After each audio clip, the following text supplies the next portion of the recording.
हमारी बहनों का अपमान होता है। अभी आपको कुछ दिन पहले याद होगा कि मुझे मथुरा आना पड़ा था। क्यों आना पड़ा था मथुरा, पता है नहीं पता है? अगर अकेला चंद्रशेखर इतनी लड़ाई लड़ सकता है तो अगर 10वीं चंद्रशेखर पार्लियामेंट में चले गए तो फिर सोचना क्या होगा मेरे गांव का। आइए, बिजली के दाम कौन तय करता है बताओ? कौन करता है? सरकार। पानी के दाम कौन तय करता है? पेट्रोल डीजल के दाम कौन तय करता है? अच्छे स्कूल कहां बनेंगे कौन तय करता है? अच्छे हॉस्पिटल कहां बनेंगे कौन तय करता है? एम्स कहां बनेगा कौन तय करता है? मेडिकल कॉलेज कहां बनेगा कौन तय करता है? यूनिवर्सिटियां कहां बनेगी कौन तय करता है? किस डिपार्टमेंट में वैकेंसी आएगी कौन तय करता है? इंडस्ट्रियल एरिया कहां आएगा कौन तय करता है? किसको टैक्स लगाना है, किसको छूट देनी है कौन तय करता है? आपने राष्ट्रपिता ज्योतिबा फूले, मां सावित्रीबाई फूले के जीवन मूवी देखी नहीं देखी बताओ? देखते तो समझ आए नहीं। कौन था जो चाहता था कि आप पढ़ना पाए? ये इधर आया बैठे। कौन था जो चाहता था कि आप मुख्य धारा में ना पाए? और कौन था जो चाहता था कि आप जानवरों के जिंदगी से निकल के और इंसानों की जिंदगी प्राप्त करें? प्यारे साथियों, मैं इस क्रांति धरा से एक बार पुनः राष्ट्रपिता ज्योतिबा फूले और मां सावित्रीबाई फूले और सम्राट अशोक को बहुत बहुत नमन करता हूं।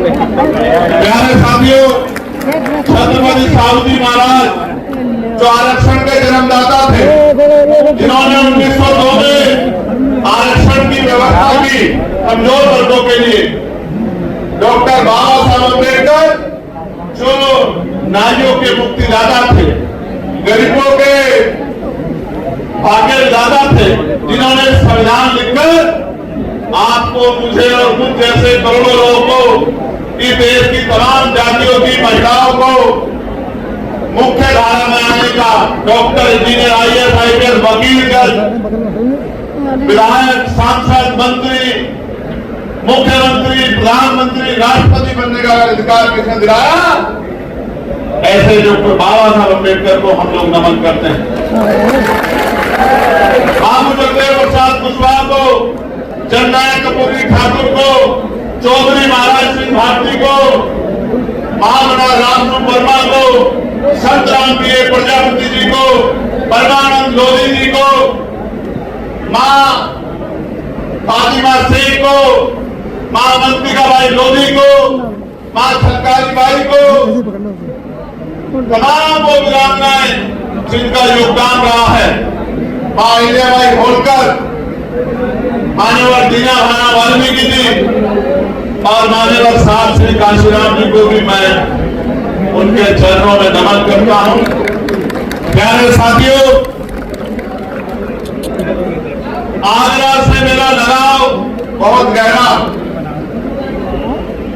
आगरा से मेरा प्यार भी बहुत गहरा।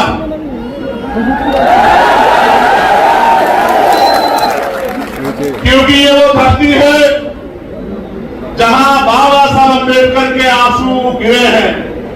एक धरती पर कर्ज है और हम उनकी असली औलादे हैं, हम कर्ज उतारना जानते हैं। मैं आगरा के साथियों का, जिन्होंने समय समय पर इतिहास लिख के आगरा की शक्ति को बताने का काम किया है, उन तमाम साथियों का बहुत बहुत धन्यवाद देता हूं।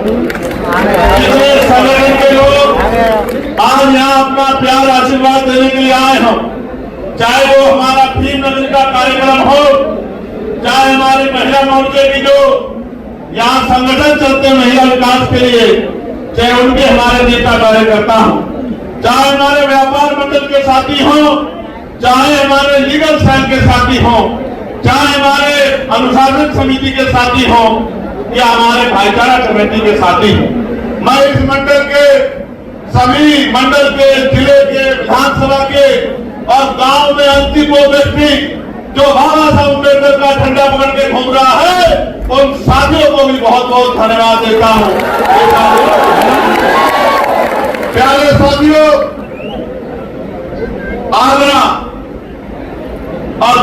कहा कि आगरा से मेरा प्यार है, तो उसका कारण भी बहुत बड़ा है। आगरा में बाबा साहब अम्बेडकर ने एक बुद्ध विहार जो चक्की पार्क में बना था, वो अपने हाथ से जो है उसका उद्घाटन करने का काम किया था। वो हमारी धरोहर की गई है और यही बाबा साहब की अस्थियां भी रखी गई है। ये आगरा ऐसे क्रांतिकारी बना, कई बार पूरी संघर्ष में भी आगरा ने अपनी शक्ति का एहसास कराने का काम किया है। ये आगरा, इसको देश जानता। मैं अपनी पार्टी के जो सम्मानित राष्ट्रीय कोर कमेटी के नेतागण भाई अमित कसाणा जी, भाई सतपाल चौधरी जी, जो मेरे साथ चल के आए, मैं उनका भी बहुत बहुत धन्यवाद करता हूं। मैं हमारी पार्टी के प्रदेश के अध्यक्ष और प्रदेश कमेटी के तमाम नेताओं का भी धन्यवाद करता हूं और मैं अपने भीम आर्मी के बहादुर भाइयों का भी बहुत बहुत धन्यवाद करता हूं। अब उनको अगर वो मेरी बात पे मजबूती से पहरा दे दे, तो मैं उनको ये भी बता देना चाहता हूं कि फिर उनके खिलाफ कोई अन्याय या गरीबों के खिलाफ कोई अन्याय यहां नहीं हो पाएगा। सम्मानित साथियों, मैं चाहता था कि इस बात को मैं सबसे बाद में रखूं, लेकिन 2 दिन पहले जिस तरह का सलूक यहाँ की पुलिस ने हमारे कार्यकर्ताओं पदाधिकारियों के साथ किया है, मैं जनता की चोट पर यह कहना चाहता हूं कि हम स्वाभिमानी लोग हैं, न हम किसी का अन्याय करते हैं और न कभी हम अन्याय सहते हैं। समय आने दीजिए, अन्याय करने वालों से सूद में हिसाब किया जाएगा। मेरी बात अगर किसी ने कोई अपराध किया है, उसकी सजा उसको कौन देगा? आप अपराधी को गिरफ्तार करें, जांच करें, कोर्ट में रिपोर्ट पेश करें। हम संवैधानिक लोग हैं, लेकिन जिस तरह से अधिकारी ने अपने जातीय अहंकार को दिखाने के लिए हमारे कार्यकर्ताओं को लातों से पिटवाने का काम किया, मैं उस सम्मानित अधिकारी को भी कहना चाहता हूं, जिस सत्ता के घमंड में या जिस जातीय घमंड में ये किया गया है, सत्ता बदलेगी, आप भी यही रहोगे, हम भी रहेंगे उत्तर प्रदेश में। हम उत्तर प्रदेश छोड़ के जाने वाले नहीं है और सम्मानित अधिकारी महोदय आपको भी नहीं जाने देंगे। मेरी बात को याद रखना। अगर आपके शहीदों ने डेपुटेशन में कहीं भेज दिया तो वहीं से खींच के यहां आगरा लेके आएंगे। उससे बड़ा पुलिस का समर्थक आपको कोई नहीं मिलेगा। आजादी के 75 साल में अगर पार्लियामेंट में पुलिस के भाइयों को भी न्याय मिले, 8 घंटे की ड्यूटी उनको अन्य कर्मचारियों की तरह करने का मौका मिले, सप्ताह में उन्हें एक दिन छुट्टी मिले, उनकी बोनस स्कीम खत्म की जाए, उनकी वेतन विसंगति दूर की जाए, ये मामला मेरे पार्लियामेंट में किसी ने उठाने का काम किया तो आपके चंद्रशेखर आजाद ने, आप अच्छा करोगे तो सर माथे रखेंगे, आपका सम्मान करेंगे, और अगर आप अन्याय करोगे तो अन्याय करने वाले अपराधी के साथ किस तरह का सलूक होता है, उसी तरह का सलूक आपके साथ होगा। इस बात को आप याद रखना। सम्मानित है प्यारे भाइयों, ये प्रबुद्ध सम्मेलन है जहां दूसरी पार्टियां एक जाति को प्रबुद्ध बता के प्रबुद्ध सम्मेलन करने का काम करती है, और बाबा साहब अम्बेडकर के संविधान में जो समता समानता की बात की गई है, उस समता समानता को नीचा दिखाने का काम करती है, ये बताने का काम करती है कि देश में एक ही जाति एक ही धर्म प्रबुद्ध है और बाकी लोग प्रबुद्ध नहीं है। मैं आज आजाद के साथ कहना चाहता हूं कि हमें अवसर मिला, इस 75 साल में हमने भारत की कोई पोस्ट नहीं छोड़ी जिस पर हमने पहुंचने का काम न किया हो, और ये हम सिर्फ आरक्षण के दम पे नहीं पहुंचे, अपनी मेहनत के दम पे भी पहुंचे हैं। ये भी किससे छिपावा नहीं है। हाँ, एक बात तो जरूर है, एक पोस्ट बाकी है जो बाबा साहब अम्बेडकर का भी सपना था, जो माननीय माननीय काशीराम साहब का भी सपना था कि इस देश में भी कमजोर वर्गों का प्राइम मिनिस्टर नहीं बना। मैं आपको बहुत विश्वास से कहता हूँ, आगरा का कर्ज लेके कहता हूँ, आगरा के भाइयों से वचन दे के कहता हूँ कि वो दिन भी आएगा कि जब बाबा साहब अम्बेडकर के विचारों का व्यक्ति प्रधानमंत्री भी बनेगा। और ये होगा कैसे? ये होगा ऐसे कि देश में लोकशाही है।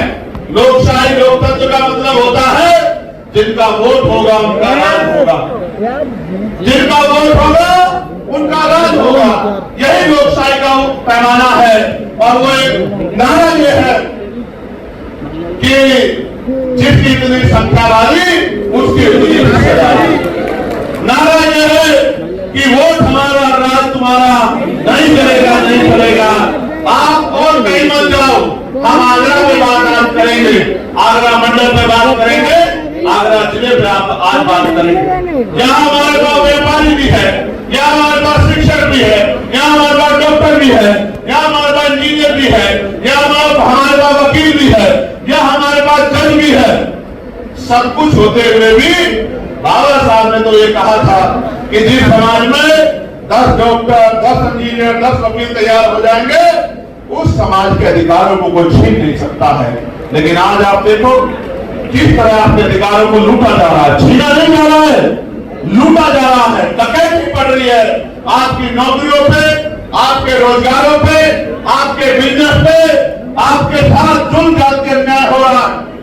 आज एक बहुत बड़े सज्जन उम्र में मेरे पास आए, मेरी तस्वीर लेके आए, मेरे सर पे हाथ रखा और एक बहुत बड़ी बात मुझसे कही और ये कहा कि मेरा आशीर्वाद आपके साथ है।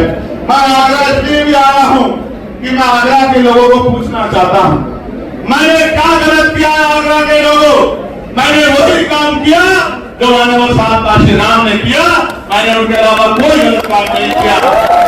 बाबा साहब अम्बेडकर ने जब वोट का अधिकार दिलाया तो ये नारा दिया कि आज मैंने रानी का पेट चीर दिया है, राजा बैलेट वोट से तैयार होगा, आपकी वोट से तैयार होगा। और उन्होंने कब बनाया? उन्होंने इंडिपेंडेंट लेबर पार्टी बनाई। जब उससे भी समाज शासक नहीं बना तो उन्होंने शेड्यूल कास्ट फेडरेशन बनाया। जब उससे भी समाज शासक नहीं बना तो उन्होंने आरपीआई बनाई। जब आरपीआई बन गई उससे पहले ही बाबा साहब अम्बेडकर हम लोगों को छोड़कर चले गए। आरपीआई बन गई, माननीय काशीराम साहब आरपीआई के आंदोलन को आगे बढ़ाना चाहते थे। वो ग्राम के अधिकारी थे, डीआरडीओ में साइंटिस्ट थे, नौकरी छोड़ दी, परिवार छोड़ दिया, शादी नहीं कराई, सारी संपत्ति को त्याग दिया और भूखे प्यासे समाज को समझाने निकल गए। जब वो समाज को समझा रहे थे तो समाज कांग्रेस को वोट देता था, अन्य पार्टी को वोट देता था। जब काशीराम समझाने जाते थे सामान्य वर्ग तो हमारे लोग ये कहते थे कि काशीराम आ गए हैं और हमें शासक बनाने की, हुक्मरान बनाने की बात कर रहे हैं। इन्होंने अपनी तो नौकरी छोड़ दी है और हमारे बच्चों के नौकरी के रास्ते भी बंद करना चाहते थे। साहब ने घर घर जाकर समझाया, अपमान भी सहा, तिरस्कार भी सहा, आरोप भी सहे। यही दूसरी पार्टियों में लोग उनको सीआईए का एजेंट कहते थे। तमाम परेशानियां उठाने के बाद उन्होंने अपना लक्ष्य नहीं छोड़ा और जब आरपीआई ने मौका नहीं दिया तो उन्होंने अपनी पार्टी बनाई, अपना संगठन बनाया, समाज की जड़ें पैदा की, घर घर जाकर लोगों को जगाया, गिरे पड़े समाज में नेता बनाने का काम किया और आज उनकी बदौलत उनसे सीख लेके मेरे जैसे लोग, आपके जैसे लोग तैयार होकर पिछले आंदोलन में आहुति देना चाहते थे, उसी आंदोलन को कामयाब करना चाहते थे, उसी आंदोलन को दिल्ली ले जाना चाहते थे। लेकिन जब उन्होंने दरवाजे बंद कर लिए तो समाज की रक्षा के लिए और महापुरुषों के कारवा को आगे बढ़ाने के लिए, बाबा साहब अम्बेडकर के वोट के अधिकार की रक्षा करने के लिए और जुल्म जाति को रोकने के लिए हमने भी संगठन बनाया, समाज की सेवा की, चेहरे काटी, लाठियां काटी, लाठियां खाई, दांत तोड़ दिए गए, रीढ़ की हड्डी तोड़ दी गई, तमाम तरह के जुल्म किए, इनसे भी पेट नहीं भरा तो गोली चलाई गई। आज सबके सहयोग आशीर्वाद से और महापुरुषों के आशीर्वाद से गोली से भी बच गया, फिर संघर्ष करता रहा, जान की परवाह नहीं की। साथियों ने मदद की, लेकर पैसा जुटाया, नगीना में चुनाव लड़के आज की आवाज को बुलंद करने का काम किया, पार्लियामेंट में आपकी आवाज को उठाने का काम किया। जब माननीय काशीराम साहब ने बाबा साहब की बात को आगे बढ़ाने के लिए आज प्यार में मौका न मिलने के बाद बाबा साहब के रास्ते को, बाबा साहब के सपने को, बाबा साहब के संघर्ष को आगे बढ़ाने के लिए जब उन्होंने पार्टी बनाई तो मैंने भी जब पिछले आंदोलन में मौका नहीं दिया, तमाम तरह के आरोप लगाए, आपकी रक्षा सुरक्षा के लिए, आपके हक अधिकारों के लिए आजाद समाज पार्टी के रूप के नाम पर दल बना के आपकी शक्ति बनाने का काम किया। और आप ये बताओ, जब व्यापारी भाइयों ने मुझे एक डिमांड भेजी कि भैया टैक्स में छूट होनी चाहिए, तो बताओ आगरा के साथियों, मैंने उस आवाज को उठाने का काम किया नहीं किया और आपकी मदद कराने का काम किया नहीं किया। सामान्य मेरे भाइयों कह रहा हूं, अभी तो एक आदमी आपका पार्लियामेंट में गया है, अगर आप पागल बना दोगे आने वाले समय में तो आगरा के जो जूता व्यापारी हमारे भाई हैं, इनकी एक एक डिमांड को एक ही दिन के अंदर पूरा कराने का काम करूंगा। प्यारे भाइयों, जब यहाँ पर बुद्ध विहार को तोड़ने के लिए रेलवे ने नोटिस दे दिया, आप ये बताओ पार्लियामेंट में उसकी आवाज उठा के वो बुद्ध विहार रुकवाने का काम किया नहीं किया, आप लोग मुझे बताओ। और मैंने मंत्री जी से मिलकर कहा कि आप अभी आगरा को जानते नहीं हो, मैं आगरा को जानता हूं। आगरा के लोगों का जब दिमाग खराब होता है तो आगरा से दिल्ली दूर नहीं है। प्यारे साथियों, याद है ना बाबा साहब ने क्या कहा था? 18 मार्च 1956 को इस आगरा की धरती पर उन्होंने कहा था कि मुझे मेरे पढ़े लिखे लोगों ने धोखा दिया, मैं इस समाज को, इस कारवा को जहां तक पहुंचाना चाहता था वहां तक नहीं पहुंचा पाया। और अपने बच्चों से अनुरोध करके कहा कि अगर आप इसको आगे नहीं बढ़ा सकते तो इसको पीछे मत जाने देना मेरे बच्चों। आज आप बताओ कारवा आगे गया है या पीछे हटा? ईमानदार से बताओ। मैं समझता हूं कि आपको गंभीरता सोचना चाहिए कि कारवा आगे इसलिए नहीं गया कि आज भी जाति धर्म के आधार पर जुर्म जाति अत्याचार जारी है और आज भी हम लोग रोटी रोटी के लिए मोहताज हैं। आज भी हमारी बहनों का अपमान होता है। अभी आपको कुछ दिन पहले याद होगा कि मुझे मथुरा आना पड़ा था। क्यों आना पड़ा था मथुरा? पता नहीं पता है, लेकिन मैं उस परिवार का भी धन्यवाद दूंगा जिसने मेरी बात को मानकर उन दोनों बच्चों को जो है सम्मान का जीवन दिलाने का काम किया। इसके लिए भी मैं डॉक्टर बाबा साहब अम्बेडकर को धन्यवाद देता हूं, माननीय काशीराम साहब को धन्यवाद कि उन्होंने उनके संघर्ष से, उनके रास्ते पे चल के आज समाज में प्यार विश्वास को पैदा हो गया है कि जो बात हमारा भाई कह रहा है हमें उसको मानना चाहिए। मैं जानता हूं कि ये जगह छोटी है और लोग ज्यादा है, मैं इस बात को मानता हूं, लेकिन मैं आपके संघर्ष, आपकी ताकत को भी जानता हूं। अगले 30-40 मिनट इसी तरह से डटे रहिए कि लोगों को ये पता लग जाए कि अब समय बदलने वाला है, अब गरीबों के घरों में भी रोशनी पहुंचेगी, अब समय बदलने वाला है। प्यारे साथियों, बाबा साहब ने और कुछ भी कहा था जिसकी तरफ मैं आपका ध्यान आकर्षित करूंगा।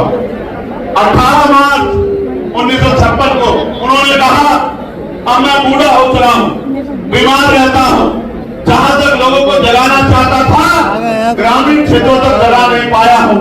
मैं अपने चारों तरफ देखता हूं, एक भी ऐसा नौजवान दिखाई नहीं देता जो इस तंबू का बंबू बन के इस आंदोलन को आगे बढ़ा सके।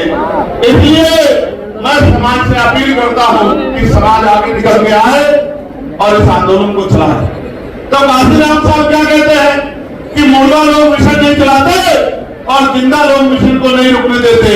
आज मैं आपको एक सच्चाई बताता, क्या और लोगों की तरह मैं किसी दूसरे दल में जाके MP MLA नहीं बन सकता था? कि बताओ ईमानदारी से, बन सकता था, भी बन सकता था, लेकिन क्या मैं वहां बाबा साहब अम्बेडकर और माननीय काशीराम साहब के विचारों का प्रचार प्रसार कर सकता था क्या भाई? आज तो हर कोई बाबा साहब की बड़ी सी फोटो लगाता है नहीं लगाता है? क्यों लगाता है पता आपको? इसलिए लगाता है कि बाबा साहब के चाहने वाले ज्यादा हैं और आज ये बात घर घर तक पहुंच रही है, इसलिए बड़े बड़े फोटो लगाते हैं। लेकिन क्या बाबा साहब के विचारों में भी चलते हैं क्या? अगर बाबा साहब के विचारों में चलते तो महापुरुषों के नाम पे बने जिलों का नाम क्यों बदलते? आप अपने मन से सोच के देखो। आगरा के मेरे साथियों जो आपके सम्मान की लड़ाई करने की बात करते हैं, उन्होंने प्रमोशन में रिजर्वेशन में किस तरह शेड्यूल कास्ट के लोगों का गला काटने का काम किया, ये भी किससे छिपा हुआ नहीं है। ये भी बात आपको याद रखनी चाहिए। सामान्य साथियों, हम तो भाईचारा बनाने निकले और आप मेरी इस बात पे गौर करना। इस बार जब बाबा साहब अम्बेडकर की जयंती आई थी और जयंती में छुट्टी कराने के लिए पार्लियामेंट में संघर्ष करने का काम किसने किया बताओ? किसी और ने किया? अगर अकेला चंद्रशेखर इतनी लड़ाई कर सकता है तो अगर 10-20 चंद्रशेखर पार्लियामेंट में चले गए तो फिर सोचना क्या होगा मेरे गांव का। आइए मैं बात आगे बढ़ाता हूं। मुस्लिम समाज के बड़े जिम्मेदार लोग बैठे हैं। अभी मेरठ में एक दरोगा जी ने एक गरीब की ठेली वाले को किस तरह पीटने का काम किया, वो किसे छिपाना नहीं। पाकिस्तान अलीगढ़ में क्या हुआ आपने नहीं देखा क्या? ये किसी के अंदर हिम्मत नहीं है बोलने की। बताओ मैं भी अन्याय पर चुप हो जाऊं क्या? बताओ तो आप बताओ। अगर किसी ने अपराध किया है तो उसको कोर्ट सजा देगा, उसको पुलिस सजा देगी, उसको पुलिस गिरफ्तार करके ले जाएगी। क्या भीड़ के हाथ में उसको मारने के लिए छोड़ देना चाहिए? अभी तो आरोप भी तय नहीं हुए, पिछले कितने ऐसे आरोप लगे हैं और बाद में कोर्ट ने उस पूरे आरोप को गलत साबित करके उनको बाइज्जत बरी करने का काम किया है। वो बच्चे अपनी पर्ची दिखा रहे थे। ये जो बड़े बड़े मीट के कारोबारी है, आप ये फैक्ट्रियां पता करो कि ये मुसलमानों की है, दलितों की है, पिछड़ों की, आदिवासियों की है या 100 करोड़ अपर कास्ट के लोगों की। ये सारी मीट की फैक्ट्रियां है जहां दर जो है मीट का काम आगे बढ़ रहा है। उन बच्चों को किस तरह मारने का काम किया और ये मारपीट पुलिस की जानकारी में, पुलिस की सुरक्षा में हुई।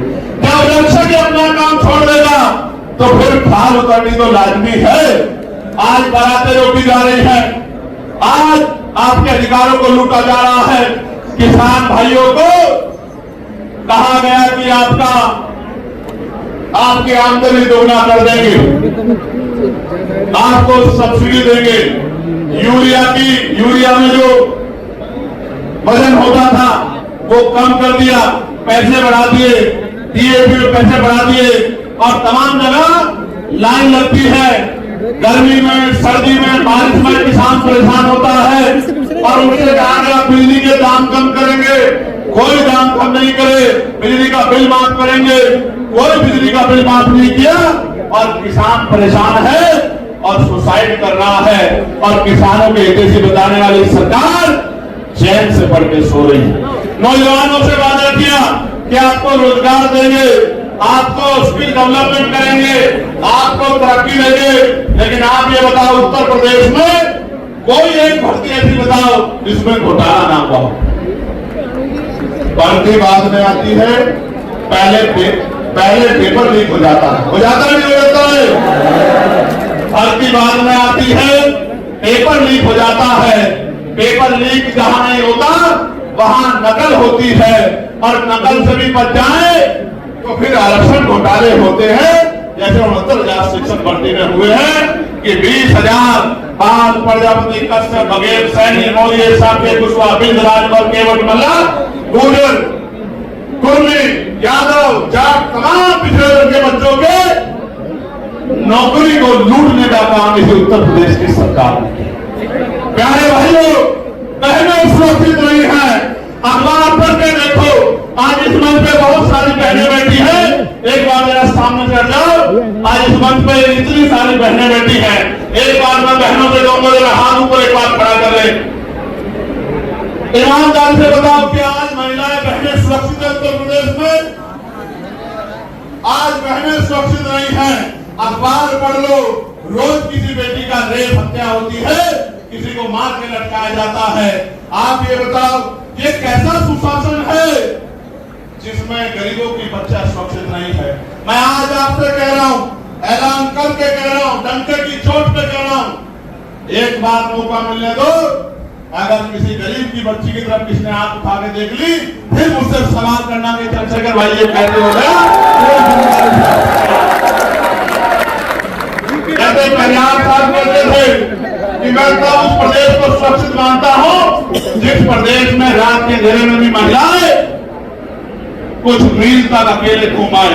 यहाँ तो अब घर में सुरक्षित नहीं है, बाजार में सुरक्षित नहीं है, ट्रेनों में सुरक्षित नहीं है, सार्वजनिक स्थलों में सुरक्षित नहीं है। और तरक्की कहते थे महिलाओं की तरक्की करेंगे, 5 किलो अनाज पे लाके रख दिया कि ये अनाज के चक्कर में रोजी रोटी को भूल जाए, शिक्षा को भूल जाए, रोजगार को भूल जाए, अच्छी अस्पताल व्यवस्था को भूल जाए। कल ही मैंने देखा बलिया में शर्म से सर झुक गया, एक बहन को खुले में डॉक्टर नहीं है, नर्स नहीं है, परसों पीड़ा हुई, खड़े खड़े उसको जो है उसकी डिलीवरी हुई, दूसरी महिला उस बच्चे को खून में लथपथ बच्चे को लेके बैठी है।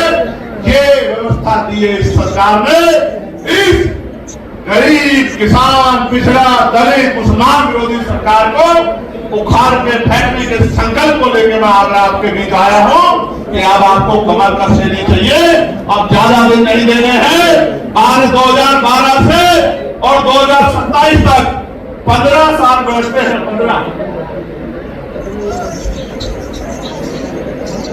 15 साल बैठते हैं।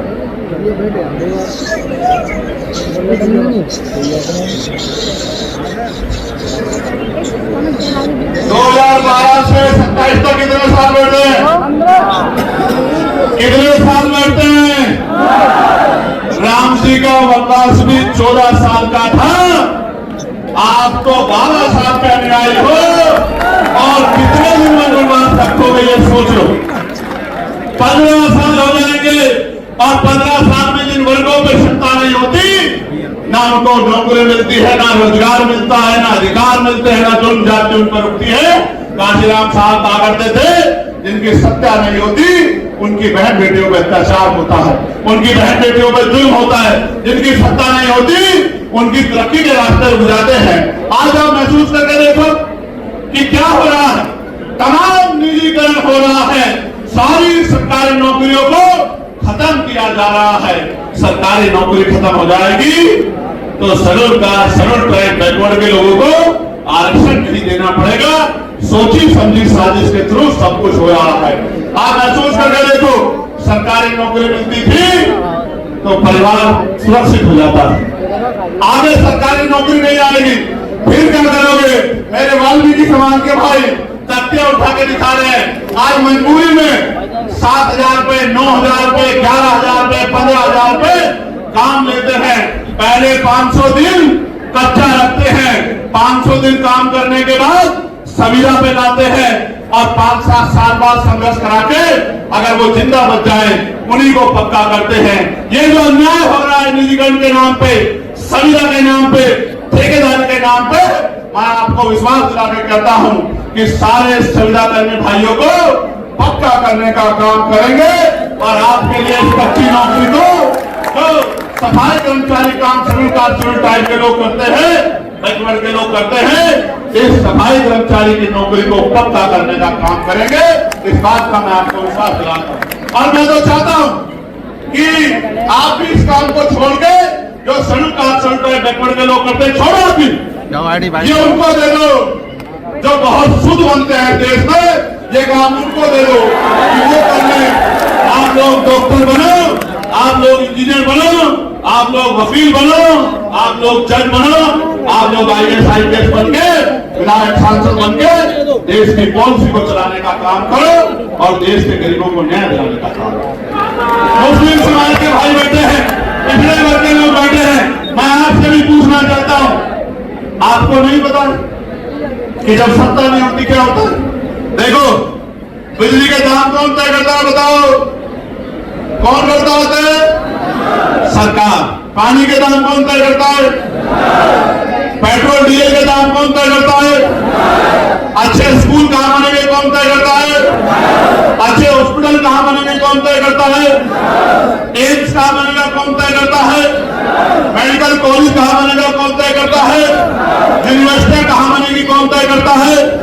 किस डिपार्टमेंट में वैकेंसी आएगी कौन तय करता है? इंडस्ट्रियल एरिया कहां लेगा कौन तय करता है? किसको टैक्स लगाना है, किसको छूट देनी है कौन तय करता है? जब सब कुछ सरकार करती है तो आप ये समझो कि पिछले 15 साल से 27 में आप लोग सत्ता से बाहर हो तो फिर जुल्म ज्यादती नहीं होगी तो आपके साथ क्या है? आज मैं आपको विश्वास दिलाकर कहता हूं, आगरा के मेरे भाइयों, व्यापार मंडल के साथियों, भीम नगरी के साथियों, तमाम संगठनों के साथियों, पूरा मुस्लिम समाज आपकी तरफ देख रहा है कि अगर ये शेड्यूल कास्ट के लोग, शेड्यूल ट्राइब के लोग, बैकवर्ड के लोग चंद्रशेखर के साथ, आजाद समाज पार्टी के साथ खड़े हो जाए तो हम बाकी दलों को लात मार के चंद्रशेखर आजाद के साथ जाके खड़े हो जाएंगे। ये बात आज सबके मन में है। आप कहीं जाके पूछो, जिन पार्टियों को वोट देते थे, था क्या पार्टी को वोट देते हुए, और उन पार्टियों से उत्तर प्रदेश की सत्ता भी नहीं हटाई जा सकती। सत्ता तो बनेगी जब शेड्यूल कास्ट, बैकवर्ड और मुस्लिम इकट्ठा होगा। खाली एक जाति के वोट से नहीं हट सकती है। इसलिए मैं आपको कहता हूं, अब आपको बूथ का संगठन बनाना है, सेक्टर का संगठन बनाना है, घर घर जाके व्यवहार पैदा करके भाईचारा कमेटियां बनानी है, बहनों को जागरूक करके बहनों के सम्मान की रक्षा करते हुए उनके आने वाले कल को बताकर आपको उनको तैयार करना है। पढ़ने वाले बच्चों को स्कूल की तरफ ले जाना है, संघर्ष करने वाले बच्चों को रोजगार की तरफ ले जाना है, जिनमें घर नहीं है उनको पक्का मकान, और जमीन भी नहीं है तो जमीन और पक्का मकान बनाकर देने का काम हम लोग करेंगे। इस बात का भी मैं आपको विश्वास दिलाता हूं। 3 चीजें हम लोग प्रमुखता से करेंगे। पहली, समान शिक्षा पॉलिसी लागू करेंगे कि राष्ट्रपति या हो मजदूर किसान की संतान, सबको शिक्षा एक समान, एक ही क्लास होगी, एक ही सिलेबस होगा, एक ही टीचर होगा। किसान का बच्चा भी वहीं पढ़ेगा और विधायक का बच्चा भी वहीं पढ़ेगा, जिलाधिकारी का बच्चा भी वहीं पढ़ेगा, एसएसपी का बच्चा भी वहीं पढ़ेगा। तब आप देखना ये जो प्राइवेट स्कूलों में जेब कटाई हो रही है ये बंद हो जाएगी। दूसरा, समान हेल्थ पॉलिसी लागू करेंगे। इलाज की कमी के कारण मैंने अपने पिता को खो दिया। उस दिन संकल्प कर लिया कि किसी के पिता को बचाने के लिए जो भी जान लगानी पड़ेगी वो जान लगाने का काम करूंगा। सड़कों पर संघर्ष किया, आवाज उठाने का काम किया, तमाम लड़ाई लड़ने का काम किया। फिर बाद में समझ आया कि बिना सत्ता के पॉसिबल नहीं है। क्यों पॉसिबल नहीं है? इसलिए पॉसिबल नहीं है कि जिनको ये पॉलिसी बनानी है उन्हीं के तो स्कूल है, नेताओं के तो स्कूल है, नेताओं के तो कॉलेज है, नेताओं के तो हॉस्पिटल है, तो वो अपना नुकसान क्यों करेंगे? इसलिए उस दिन समझ में आया कि सत्ता बनानी पड़ेगी, बाबा साहब की बात माननी पड़ेगी। बाबा साहब ये कहते हैं, political power is the master की, इट इज द मास्टर की by which can you open and each every door of your success. कि आप अपनी सारी परेशानियों के रास्ते खोल सकते हैं, दरवाजे खोल सकते हैं अगर सत्ता आपके पास है। फिर सड़कों पर निकल गए, खून फाकी, जुल्म जाति सही, अन्याय में लड़ते रहे। और आज मैं धन्यवाद दूंगा नगीना के साथियों का। आप भी दोनों हाथ बांधे धन्यवाद दो नगीना का कि नगीना के लोगों ने आपको मौका दिया, और जब आपको मौका दिया तो पूरे देश ने आपका हुनर देखने का भी काम किया। आज मैं मुस्लिम भाइयों को बता रहा हूं, 29 तारीख में मुजफ्फरपुर में, बिहार में वक्फ के विरोध में और पीटीएमसी एक्ट जो है, जो बोध गया पे अवैध कब्जा किया गया है, उसके विरोध में 29 तारीख को रैली है, जहां सब लोग चैन से बढ़ के सो रहे हैं। इस की लड़ाई को लड़ने का काम भी आजाद समाज पार्टी का चुनाव और भीम आर्मी कर रही है। ये बात भी मैं आपको बताना चाहता हूँ। हालांकि ये सच है कि मेरे पिताजी मुख्यमंत्री नहीं थे, मेरी मां मुख्यमंत्री नहीं थी, और अच्छा भी है नहीं थी, वरना आप कहते कि ये तो चम्मच वाला है। मैं आपको कहना चाहता हूँ, ना मैं चम्मच वाला हूँ, ना आपको चम्मच वाला बनने दूंगा। आपको भी मान सम्मान की जिंदगी मिले, आपको भी रोजगार मिले, आपकी भी ताकत बढ़े, इसके लिए हम लोगों को संघर्ष करना पड़ेगा। प्यारे साथियों, आप मुझे बताओ, क्या इस लड़ाई को हमें कामयाब करना चाहिए, नहीं करना चाहिए? दोनों हाथ उठा के बताओ जोर से, करना चाहिए, नहीं करना चाहिए? क्यों करना चाहिए, इस बात को भी समझो। जब तक हम पे ताकत नहीं बढ़ेगी, थाने कचहरियों में हमें न्याय नहीं मिलेगा, अधिकारी कर्मचारी हमारे नहीं जुड़ेंगे, जो पॉलिसी हम लोग बनाएंगे वो पॉलिसी आप तक नहीं पहुंचेगी, उनका लाभ आपको नहीं मिलेगा। हर पॉलिसी को लेने के लिए आपको रिश्वत देनी पड़ेगी। ये बात भी मैं नहीं मानता सही, इसलिए हर बटन पे हमें काम करना है। तो आगरा के मेरे साथियों, इस पूरे आगरा मंडल के साथियों जो आप यहाँ पहुंचे हैं और इतनी बड़ी संख्या में 92 में 92 में हमारी एक बड़ी नेता जो है वो इसी हॉल में आई थी, आगरा के लोग भी लेके आए थे।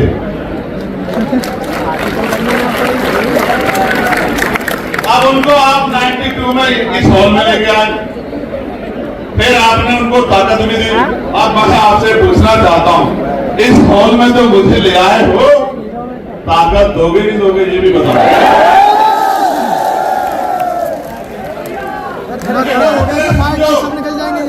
इस तरह समझो, क्रिकेट देखते हो,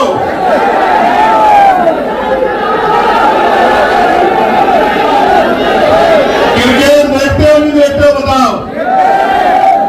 तो पहले नाम होता था सचिन तेंदुलकर साहब, उनसे पहले सुनील गावस्कर साहब, फिर उनके बाद सौरव गांगुली साहब का, फिर उनके बाद सहवाग साहब का, फिर आया एक लंबे बालों वाला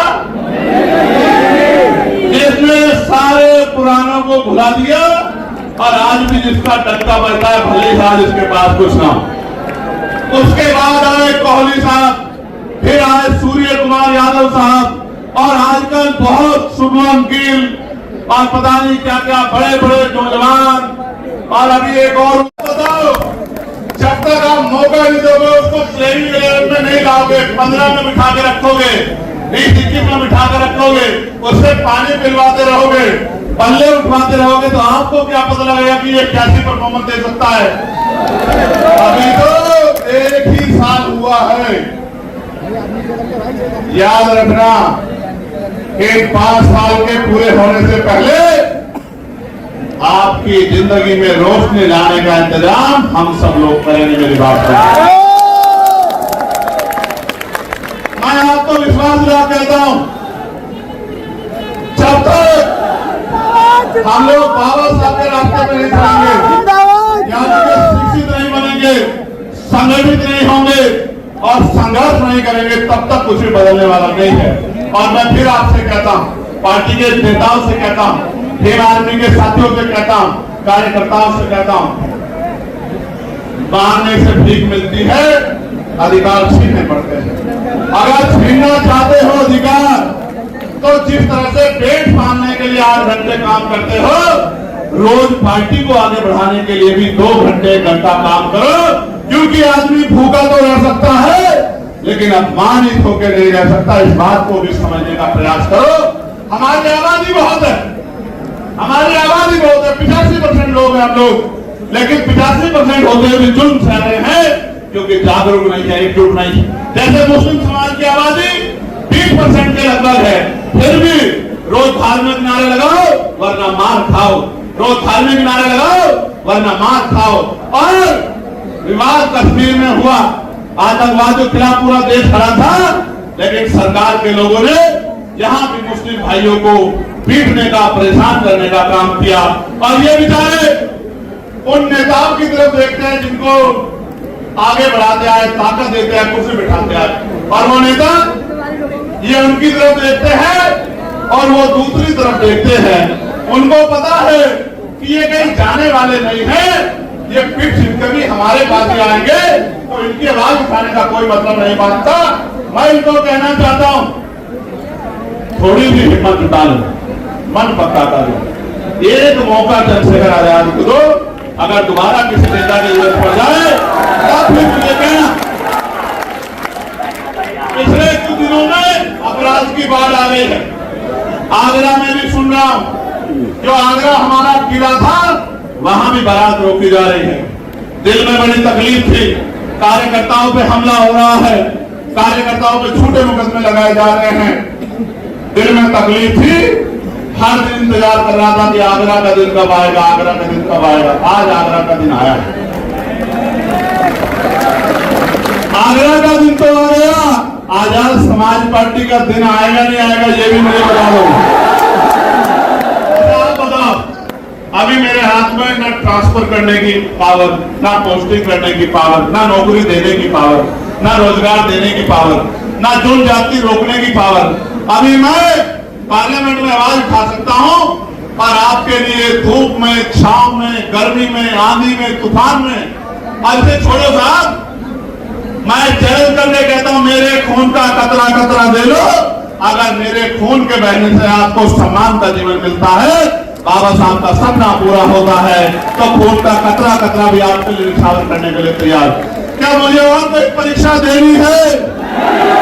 अपने दिल पे हाथ रख के बताओ, क्या और कोई परीक्षा देनी है मुझे? तो सिर्फ नारे लगाने से काम नहीं चलेगा।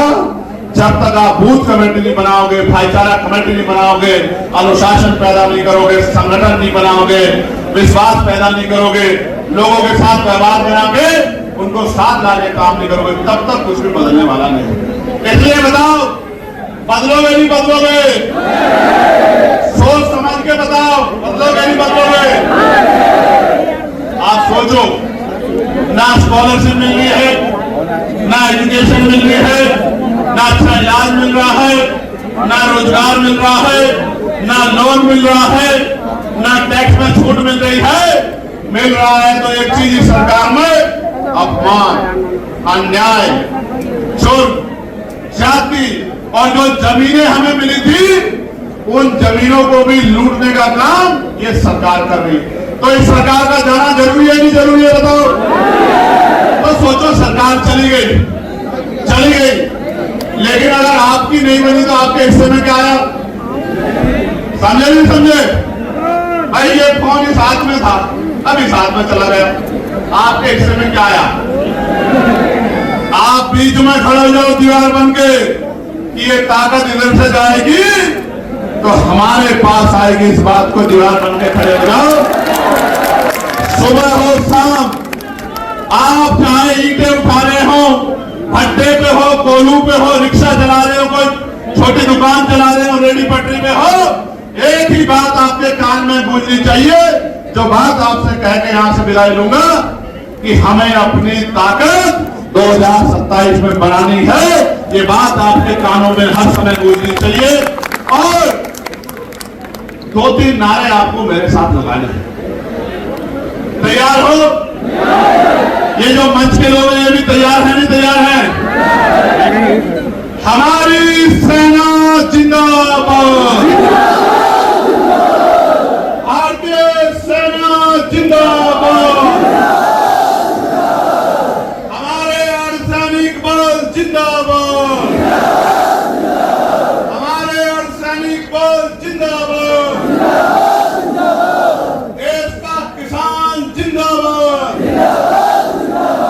देश का मजदूर किसान जिंदाबाद, देश का नौजवान जिंदाबाद, और हमारी पुलिस जिंदाबाद। दोबारा लगाओ, हमारी पुलिस जिंदाबाद। देखो इस बात को समझो, पुलिस सरकार की होती है, ये जो कुछ करते हैं कुछ लोगों को छोड़ के बाकी लोग मजबूरी में करते हैं, सरकार इनको आदेश देती है। कल आपकी ताकत बनेगी तो ये अनुशासित होके संवैधानिक तौर पे काम करेंगे। मैं आपका आभार प्रकट करता हूं और इस प्यार के लिए धन्यवाद करता हूं। जय भीम, जय भारत, जय संविधान, जय मंडल, जय जोहर। अंडर कमीशन की सिफारिशें हो या जातिगत गणना हो या बंद करके बैलेट पेपर से चुनाव कराना हो, तमाम मामलों के लिए अब हम लोग मैदान में हैं। चाहे निजी क्षेत्रों में आरक्षण की व्यवस्था करानी हो, चाहते हो नहीं चाहते हो निजी क्षेत्रों में आरक्षण आए, जोर से बताओ, चाहते हो चाहते हो? इसका बिल पार्लियामेंट में कौन लेके आया बताओ? इसका बिल अगर पार्लियामेंट में कोई लेके आया कि निजी क्षेत्रों में SC/ST ओबीसी को आरक्षण मिलना चाहिए, तो आपका भाई चंद्रशेखर आजाद लेके आया, आपको गौरवान्वित होना चाहिए। इसलिए अब मैं आपका आभार प्रकट करता हूं, अनुशासन में आराम से घर जाना, क्योंकि मेरठ की रैली में 2 बच्चे, मैं उनके लिए कुदरत से प्रार्थना करता हूं कि उनके परिवार को दुख सहने की शक्ति मिले। वो नहाने चले गए, भाव ज्यादा था, डूब गए और एक बच्चे को चोट लग गई। इसलिए आपसे हाथ जोड़ के आग्रह करता हूं, अनुशासन में और बहुत धैर्य के साथ घर पहुंचना। घर पे माँ बहन पिता इंतजार कर रहे हैं, घर पे बेटा बेटी इंतजार कर रहे हैं, घर पे बहनें पत्नियां